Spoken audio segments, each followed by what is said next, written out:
These are the 10 most dangerous survival myths people still believe. Number 10. The hero move, pulling the bullet out. This one feels urgent. Hands shaking, blood.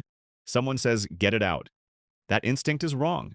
A bullet inside the body is like a plug in a leaking pipe. Pull it out, and you open the flood. You tear tissue. You trigger massive bleeding. You turn a survivable injury into a fatal one. In real hospitals, doctors often leave bullets where they are if removing them would cause more damage. Survival isn't improvising surgery, it's stopping the bleeding, staying still, and getting real medical help. Fun fact, movies teach speed. Reality demands restraint. Number 9. The desert mirage. Drinking water from a cactus. Movies make it look like a lifesaver. You're lost, parched, and that cactus is a giant green canteen. It sounds logical. Plants store water, right? Wrong. That liquid wasn't designed for you. It's a toxic alkaline cocktail of oxalic acid and alkaloids. It's not water, it's the plant's chemical defense system. Drink it, and your body hits the panic button. Burning mouth, violent vomiting, and severe diarrhea. Instead of hydrating you, it's a heist. It steals what little moisture you have left. Even the U.S. Army Survival Manual warns, vomiting in the desert isn't just gross, it accelerates dehydration by 30%. You're not finding a miracle, you're drinking a catalyst for your own collapse. In real life, trading a sip of moisture for poison in the desert doesn't save you. It speeds the end. Number 8. The thirst trap. Eating snow for hydration. This one feels obvious. You're surrounded by snow. You're thirsty. So you eat it. But snow isn't water yet. It's ice your body has to fight. Your core temperature drops as your stomach burns energy just to melt it. That heat loss stacks fast. Hypothermia shows up before hydration ever does. You don't die of thirst, you freeze from the inside out. The rule is simple, melt snow first. Even a little warmth helps.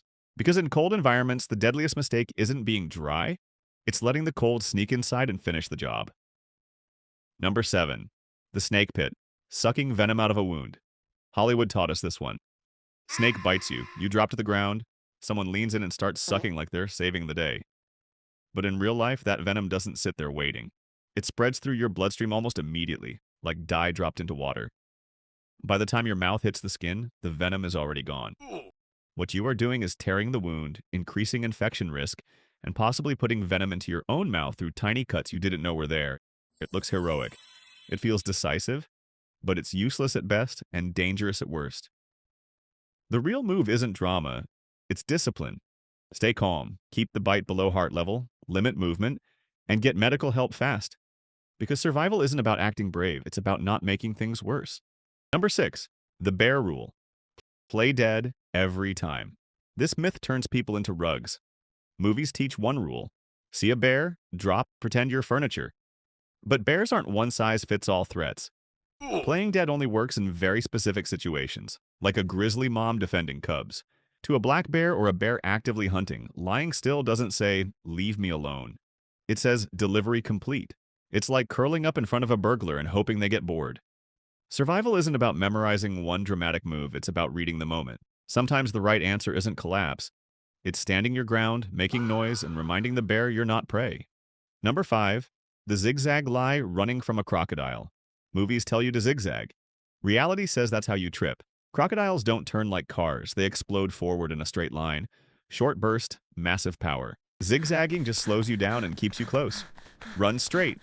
Create distance. Crocs are sprinters, not marathon runners. And here's the part movies skip. They rarely chase, miss the lunge and see you fleeing, and they usually disengage. You're not prey, you're not a threat. They go back to the water. Survival isn't being clever on camera, it's being boring and fast in real life. Number 4. The nature test. If animals can eat it, so can you. This myth feels logical. You see a bird eating berries, a deer chewing leaves, so you assume it's safe.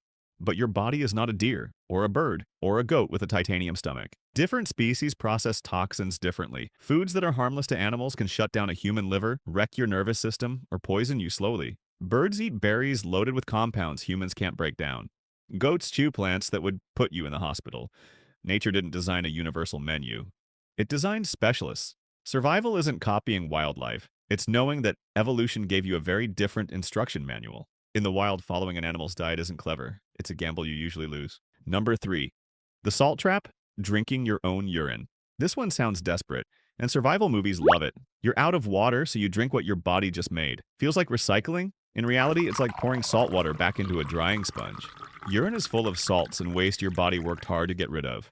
Drink it, and your kidneys have to burn more water to flush it out. You don't hydrate, you accelerate dehydration.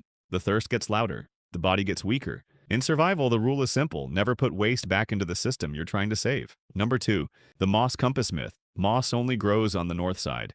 This one sounds scientific, calm, trustworthy, and it's completely unreliable. The idea is that the north side of a tree gets less sunlight, stays damper, so moss grows there. Sometimes that happens, sometimes it doesn't.